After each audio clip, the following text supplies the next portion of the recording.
자, 여러분 반갑습니다. 한국사 32차십니다. 자, 2학기 개학을 하면 첫 주는 오프라인 수업을 할 줄 알았는데 갑자기 코로나 상황이 심각해져가지고 감염자 수가 많이 나와서 다시 또 처음 시작부터 온라인 수업을 하게 됐습니다. 자, 오늘은 지난 시간 1학기 마지막이었던 의병 활동에 이어서 애국 개몽 운동에 대해서 볼 건데, 자, 애국 개몽 운동, 국권 회복, 여기서 보면은 국권 회복 운동이라고 되어 있죠.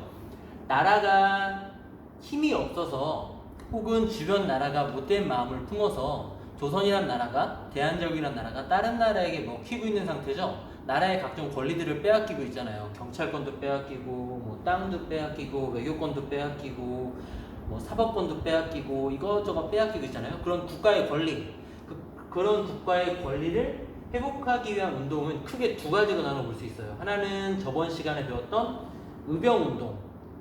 약간 우리가 안 되더라도 힘으로 적과 무력 투쟁을 해서 한번 국권을 찾아와 보자 라는 게 의병 운동이고, 또 하나는 애국 계몽 운동입니다. 자, 의병 운동 저번 시간에 배운 거지만 한번 복습을 해보면, 의병 운동은 크게 세 가지로 나눠 배웠었죠.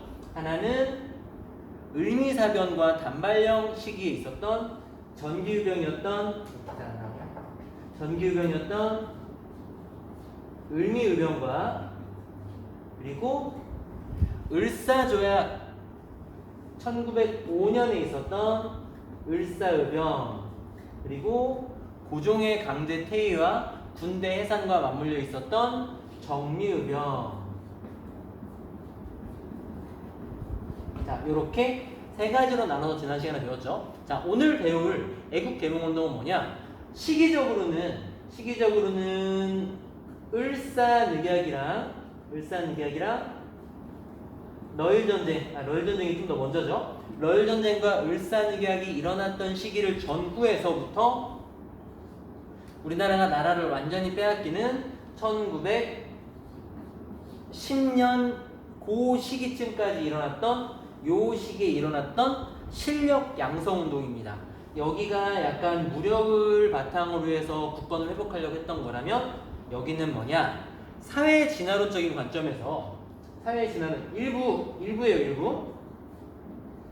사회 진화론적인 관점에서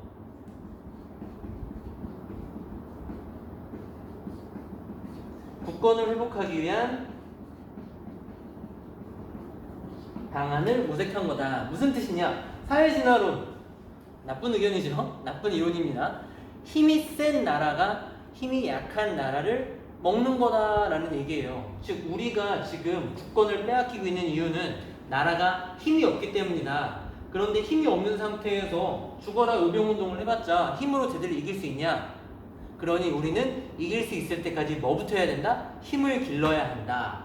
그게 애국 계몽운동입니다. 나라를 살리기 위해서 계몽, 백성을 깨우치고 나라를 깨우쳐서 일단 뭐부터 하자? 실력부터 키우자. 그리고 그 실력을 바탕으로 우리도 강자가 되어서 국권을 되찾아오자 라고 말하는 게 애국 계몽운동입니다. 자, 정리하면 이것도 역시 국권 회복을 위한 운동인데, 어떤 운동? 당장 싸우는 게 아니라 일단 뭐부터 하자? 실력부터 키우자.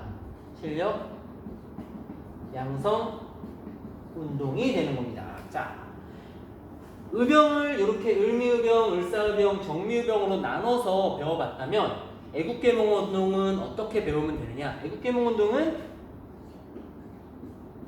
애국계몽운동을 이끌었던 단체가 뭐뭐 있는지 살펴보고, 그리고 그 시기에 있었던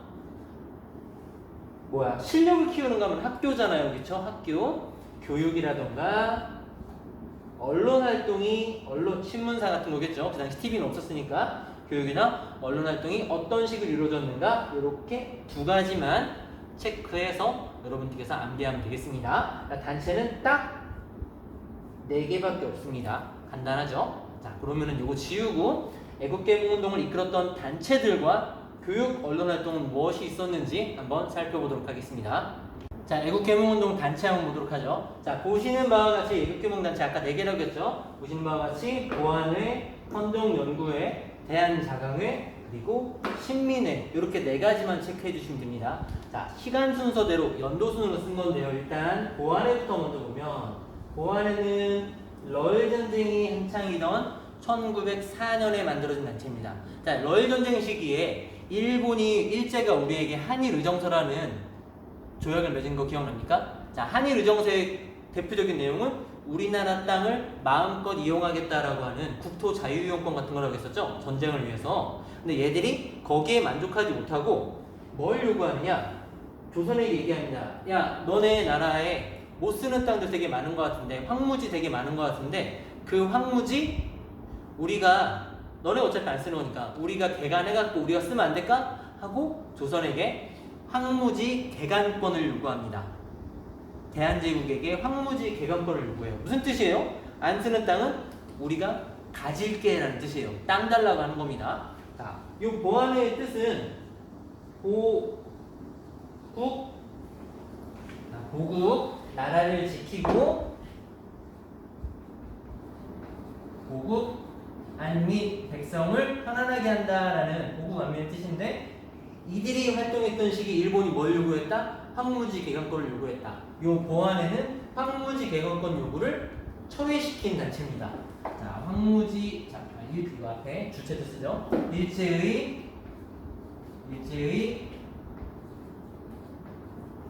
황무지 개간권 요구 반대 운동을 벌인 단체가 보안회다. 실제로 보안회의 요 반대 운동 덕분에 일제는 황무지 개간권을 달라고 하던 것을 포기하게 됩니다. 물론 보안회는 그 이후 탄압을 받아서 사라졌죠. 자, 그 다음 헌정연구회는 이름 그대로 여기는 보국 안민이라고 했죠. 헌법정치 뭐겠어요? 독립협회의 뒤를 이은 단체이기도 하고 헌법정치라고 해서 입헌군주제를 주장했던 단체입니다. 자, 헌정연구회는 독립협회를 계승한 단체이고 이름에서 알 수 있듯이 헌법정치, 헌정을 연구한 곳이었기 때문에 자, 뭘 주장한 곳이다? 입헌 군주제를 주장했었다. 자, 그 다음 대한자광회 역시 독립협회를 계승한 게 헌정연구회라면 헌정연구회도 역시 시간이 지나서 일제의 탄압에 의해서 사라집니다. 그리고 그 헌정연구회를 계승해서 만들어진 단체가 여기 보이는 대한자광회입니다. 자, 헌정연구회 계승. 그럼 똑같이 얘네들 역시 뭐를 주장했겠어요? 입헌 군주제를 주장했겠죠. 자, 역시 입헌 군주제를 주장했습니다.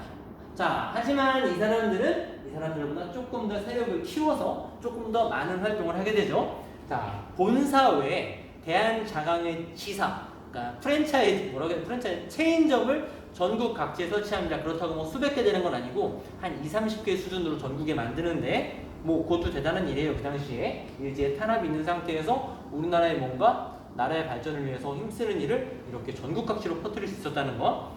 자, 전국에 뭘 설치했다? 지회를 설치했다. 지회, 지점 같은 겁니다. 전국에 지회를 설치했고 이것만으로 끝이 아니라 국민들에게 많은 지식을 전달하기 위해서 월보, 대한자강회의 기간지죠. 월보니까 얼마 만에 한 달 나오는 거겠어요? 한 번 나오는 거겠어요? 한 달에 한 번 나오는 월보도 가능했었다. 자, 이런 활동을 했던 게 대한자강회인데 대한자강회 역시 일제의 탄압에 의해서 바로 사라집니다. 요게 다음 해인 1905년에 만들어지고 요게 1906년에 만들어지고 대부분 1년 정도 있다 사라져요. 이것도 1907년도에 사라집니다. 왜? 일제의 탄압에 의해서. 그리고 대한자강회를 뒤이어서 계승한 대한협회라는 것도 나오는데 대한협회는 처음에는 이런 애국개몽 운동을 하다가 나중에 일제의 탄압에 못 이겨서 친일단체로 변모해서 교과에 대해서는 배우지 않아요. 변절자는 배우지 않죠. 자, 대한자강회까지 나오고 자, 그 다음 신민회. 1907년에 만들어진 신민회. 자, 요거는 요렇게 세 개가 한 칸에 쓰여져 있는데 말에 요거는 요거 하나가 이만큼 다 차지하는 엄청 내용이 이거에 비해서 많은, 그래서 그만큼 시험에도 요게 제일 잘 나오죠. 신민회가 제일 잘 나오고 그 다음 잘 나오는 건 뭐였어요? 당연히 대한자강입니다. 요거는 지문으로는 나올까? 요게 메인으로 시험 문제는 잘 나오지 않아요. 자, 신민회 1907년에 만들어진 단체로서 요거는 만들 때 약간 앞에 있는 단체와 큰 차이점이 뭐가 있느냐? 자, 결성하는 데 있어서 큰 차이가 뭐냐면 요 앞에 있는 요 단체들은 우리나라의 뭔가 국권 회복을 위한 운동, 일제히 마음에 들지 않는 운동이긴 했지만 어디까지나 대놓고 한 합법적인 단체였어요. 아직까지는 뭐 1906년, 5년, 4년이니까 나라를 빼앗기지도 않았었고 이것저것 국가의 권리를 빼앗기긴 했지만 대한제국이란 나라는 존재하고 있었고 엄연히 대한제국 내에 있었던 합법적인 단체인데 얘는 달라요. 신민회는 합법적인 단체가 아닙니다. 앞선 단체들이 합법적으로 하려고 했지만 일제의 탄압에 의해서 다 무너졌죠? 그래서 여기는 양기탁이라던가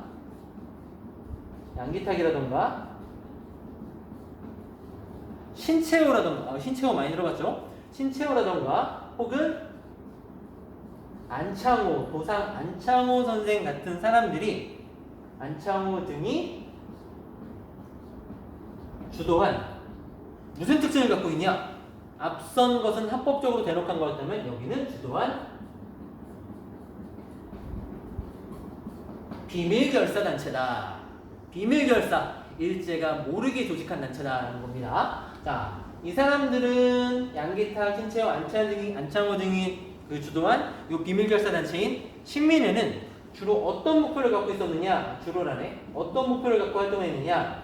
자, 여기서도 앞선 단체와 차이가 나요. 앞선 단체들 뭡니까? 입헌 군주제를 주장했던 반면 신민회에서 주장한 국가 체제는 입헌 군주제가 아니에요. 하나의 군주가 존재하지 않고 여러 사람이 함께 뭐죠? 공화정. 자, 공화정을 주장했습니다. 자, 공화정치 체제의 공화정체의 근대 국가 수립이 신민회의 목표였습니다. 즉 일제에 지배받지 않고 우리끼리 스스로 공화정 정치 체제를 가진 근대 국가를 만들어보자 라는 게 신민회의 목표였고 이 목표를 달성하기 위해 어떤 활동들을 했느냐? 활동 내용을 보면 크게 세 가지로 나눠서 볼 수 있어요. 하나는 교육적인 부분에서 학교를 여러 개 만듭니다. 아까 말했듯이 애국계몽 백성들을 깨우치게 하고 나라의 실력을 키우기 위해서 제일 중요한 건 뭐다? 가르치는 일, 교육이다. 그에 맞게 신민회에서 학교를 몇 개 만듭니다.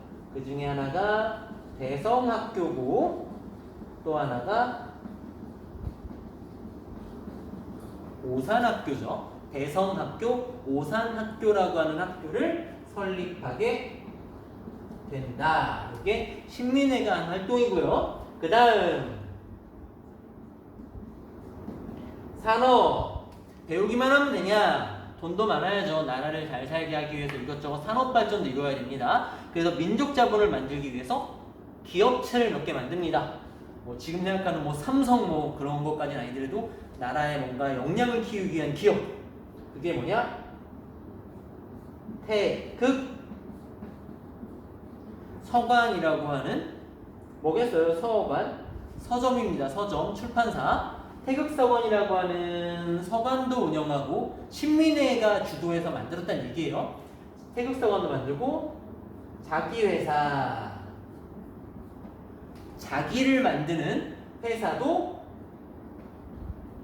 설립해서 민족 자본을 육성하기 위해 노력합니다. 자, 그 다음 마지막 세 번째, 요게 제일 중요해요. 국외 나라 밖에 독립운동 기지를 국외 독립운동 기지를 건설하고자 많이 노력합니다. 그래서 이 사람들이 뭘 하느냐? 국외 독립운동 기지를 건설하는데 실제로 건설합니다. 거기가 어디냐? 남만주에다가 남만주에다가 조선 사람들을 엄청나게 많이 이주시켜요.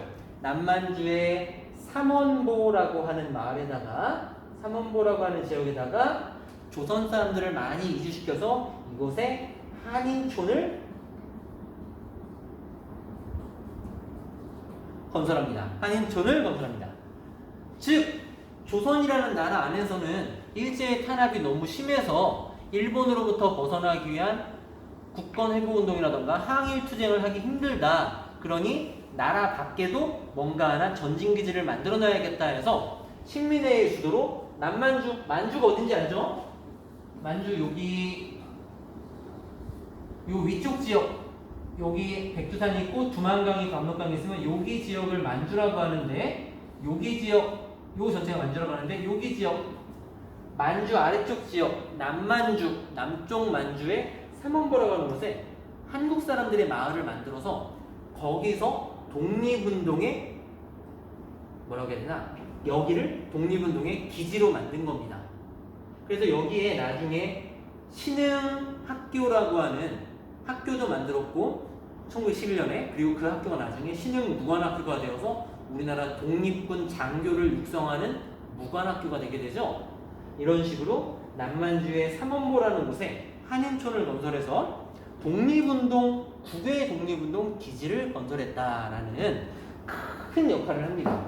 자, 이게 얼마나 큰 역할을 했냐면, 애국개몽운동은 지금 우리나라는 힘이 약한 나라이기 때문에 다른 나라에게 먹히는 게 당연하다라고 주장했던 사람들이었기 때문에, 당연하다? 당연하다기보다는 먹힐 수밖에 없는 상황이다라고 주장했던 상황이었기 때문에 대부분의 애국개몽운동가들이 독립활동 중에 하나였던 의병운동을 별로 안 좋게 봤어요. 그러니까 나쁜 짓 하는 거다라고 봤다기보다는 지금 저렇게 해봐야 아까운 목숨만 날리는 건데 왜 굳이 저렇게 불나방처럼 불 속에 뛰어들어 죽기만 하느냐, 지금은 목숨을 버리지 말고 뭐 해야 된다? 일단 실력부터 키우자라고 했던, 즉 의병운동에 약간 회의적인 사람들이 많았어요. 싸울 상황이 아니다. 근데 이 사람들, 그게 이제 이 애국개몽운동의 한계점이었단 말이에요. 의병운동은 탐탁지 않게 여겼다고. 근데 이 식민회는 그게 아니죠. 요런 애국개몽운동 실력 양성 운동도 하는 동시에 남만주 삼원보의 한인촌을 건설하고 무관학교도 만들고 뭐다? 의병활동을 지원하고 나중에 뭐가 되는 거예요? 독립전쟁을 하게 되는 독립군 양성의 기지를 만들게 되죠. 즉 식민회는 애국개몽운동이 갖고 있던 한계, 의병활동을 탐탁지 않게 여기고 비판적으로 봤던 그런 모습들을 어떻게 했다? 식민회를 통해서 극복하게 했다. 식민회는 독립전쟁도 준비하고 실력 양성도 하는 두 개 다 한 단체였기 때문에. 말이 조금 복잡하게 됐죠? 그냥 간단합니다. 애국개몽운동은 실력 양성 위주로 실력만 키우자였던 건데, 그러다 보니까 의병운동을 탐탁지 않게 여겼는데, 식민회는 그런 단점마저, 그런 한계점마저 극복한 실력 양성운동과 독립전쟁 쪽을 동시에 한 단체다. 자, 근데 이런 단체가 언제 사라지느냐? 자, 식민회가 해산된 건 안중근의 사촌이었던 안명근이라고 하는 사람이 독립운동 자금을 모집하다가 일제에 의해 걸립니다.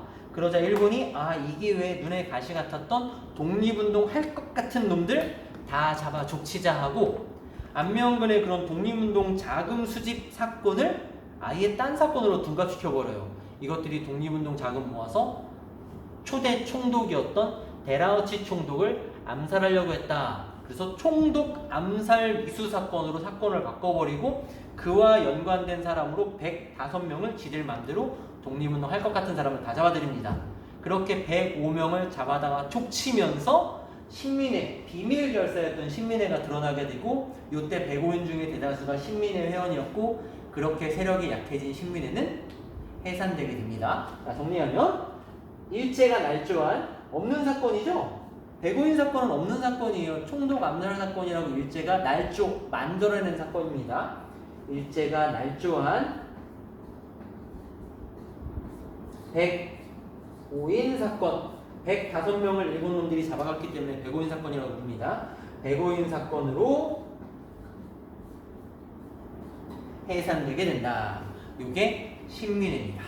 자, 그리고 자 이렇게 단체는 이렇게 4개를 봤고요. 그리고 마지막으로 교육과 언론에 대해서도 아주 간단하게 살펴보면, 자 교육과 언론에 대해서 아주 간단히 살펴보면, 교육, 여기 쓰는 이런 학교들 말고도 여기저기서 백성들을, 국민들을 가르치기 위한 교육 활동이 이루어집니다. 대표적인 게 학회를 만든 거예요. 학회, 기호회학회라던가 혹은 뭐 서북 학회라던가, 학회 뭔지 알죠? 공부하기 위해 모인 사람들, 뭔가 교육을 위해 모인 걸 학회라고 합니다. 학문을 위해 모인 걸. 그런 학회들을 여러 개 만들어서 이 학회들이 국민들을 교육했고 학교도 만들고 했다는 겁니다. 자, 그리고 언론하면 신문사들인데, 신문사에 대한 내용은 다다음 시간쯤에 자세하게 다시 다룰 거기 때문에 여기서는 자세하게 다루지 않도록 하겠습니다. 그나마 교과서에 있는 한 가지만 얘기하면, 당시 애국개몽운동에 많이 앞장섰던 신문 중에 하나였던 대한, 매일, 신보만 하나 보면, 다른 신문사들은 이런 단체와 마찬가지로 의병운동에 대해서 별로 탐탁지 않게 여겼는데, 유일하게 대한매일신보는 의병운동을 긍정적으로 옹호하는 기사를 많이 쓰게 되죠. 자, 요거에 대한 내용은 다다음 시간쯤에 언론사를 다룰 때 자세히 보도록 하겠습니다. 자, 이상으로 애국革命운동을 했던 단체들이었던 하나, 둘, 셋, 4개의 단체와 교육과 언론 활동을 아주 간단하게 봤는데요. 자, 애국개몽운동 운동의 한계점을 한번 얘기를 해보면, 아까 잠깐 얘기했어요. 이들은 잘못된 이론인 뭐에 입각한 사람들이 좀 있었다? 사회 진화론에 입각한 사람들이 좀 있었다. 그러다 보니까 두 가지 큰 문제가 발생해요. 뭐 여러 가지 있겠지만 그 중에 2가지 교과서에 나온 것만 얘기하면, 사회 진화론 뭡니까? 힘이 센 국가가 힘이 약한 국가를 지배하는 걸 어느 정도 인정하는 이론이에요. 사회 진화론. 우리 사회가 더 진화한 나라니까 진화하지 못한 너네는 도태될 수밖에 없는 거다. 그래서 이렇게 우리도 한번 진화해보자 하고 운동을 벌였지만 결국 1910년 8월 29일 날 나라를 일본에게 먹혔죠. 완전히 뺏겼단 말이에요. 그러자 일부 애국개몽 운동가들은 포기하게 되죠. 아, 우리는 진화해서 밀려나서 도태됐어, 일본에게 졌네 하고 포기해버리고 진화에 성공한 일제에 달라붙는 친일파가 일부 발생하게 됩니다. 일부예요. 애국개몽운동가가 나중에 다 친일파로 바뀐다고 생각하면 절대 안 돼요. 자, 그리고 2번째 문제점, 이들은 지금 우리는 약하다, 실력부터 키워야 된다라는 게 지배적이었기 때문에 무엇을 안 좋게 봤습니까? 무슨 활동을? 의병 활동을 비판적으로 봤다. 자, 그런 2가지 한계점이 있어요. 하지만 그런 의병 활동을 비판적으로 봤다라는 한계점을 극복한 단체가 어디다? 신민회다.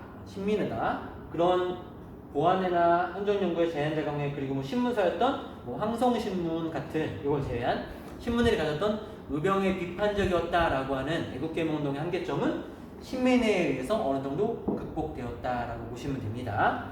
자, 이상으로 애국개몽운동에 대해서 봤고요. 자, 다음 시간에는 경제활동에 대해서 볼 텐데 이거에 비해서 훨씬 더 복잡합니다. 자, 여기까지 수업 32차시 마무리하도록 하겠습니다. 감사합니다.